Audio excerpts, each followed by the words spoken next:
नमस्कार। आज हम सूरदास के रूप माधुर्य उपखंड का सार करेंगे। प्रस्तुत उपखंड में कवि श्री कृष्ण के रूप सौंदर्य का बड़ा ही मनोहारी वर्णन करता है। एक गोपी के माध्यम से कवि कहता है कि श्री कृष्ण के सौंदर्य का कोई और छोर नहीं है। श्री कृष्ण का सौंदर्य बहुत ही अच्छा है और उसके सौंदर्य के समान किसी का भी सौंदर्य नहीं है। श्री कृष्ण की सुंदरता रूपी नदी की अथाह जलराशि नंद के घर से बहती हुई ब्रज की गलियों में प्रवाहित होने लगी है। वह गोपी गोकुल में दही बेचने गई थी।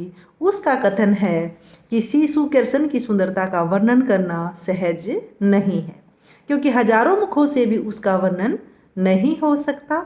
यह सब कह रहे थे कि वह सुंदर शिशु माता यशोदा के उदर रूपी अथाह सागर से उत्पन्न हुआ है।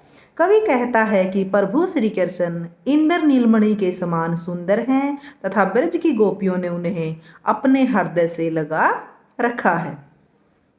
श्री कृष्ण के रूप सौंदर्य का वर्णन करते हुए कवि पुनः कहता है, एक बार फिर कहता है कि उनके गले में कमल के सुंदर फूलों की माला सुशोभित हो रही है।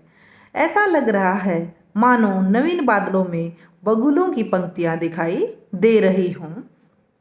पीले, हरे, सफेद और लाल फूलों की माला उनके गले में सुशोभित हो रही है, जिसे देखकर ऐसा लगता है मानो आकाश में इंद्रधनुष उदित हो गया है।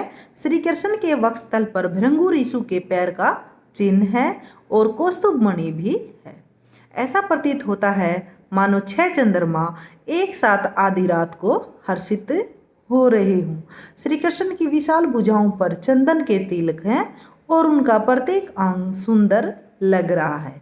यही कारण है कि ब्रज की गोपियां उन पर मोहित हो गई हैं। एक गोपी कहती है कि हे माँ, देखो सौंदर्य का सरोवर सजा है। ब्रज की गोपियां रूपी श्रेष्ठ जल समूह में ब्रजराज श्री कृष्ण विराजमान हैं। उनके नेत्र कमल के समान हैं और बालों की लटे भ्रमरों के समान हैं। कानों के कुंडल मछली के समान है। मोतियों की माला बाल बुगलों की पंक्तियों के समान कोलाहल कर रहे हैं। भगवान श्री कृष्ण के गले में पड़ी हुई वैजयंती माला सारस, हंस, मोर, सुख की श्रेणी के समान दिखाई देते हैं। श्री कृष्ण के विविध अंगों को देखकर अत्यधिक प्रेम भावना उत्पन्न होती है। अतः कवि स्वीकार करता है कि उस आनंद कंद श्री कृष्ण की शोभा का वर्णन नहीं हो सकता। उसकी जो शोभा है वो बहुत ही ज़्यादा सुंदर है। इसलिए हमारे मुख भी उसके 6-7 मुख भी अगर इकट्ठे मिलकर उसकी प्रशंसा करें तो भी कम पड़ जाता है। और उसकी तुलना हंस से, मोर से, सुख से, सारस से और वैजयंती माला से और बहुत से उपमान कवि ने यहाँ पर प्रस्तुत किए हैं और उसकी सुंदरता का वर्णन किया है। धन्यवाद।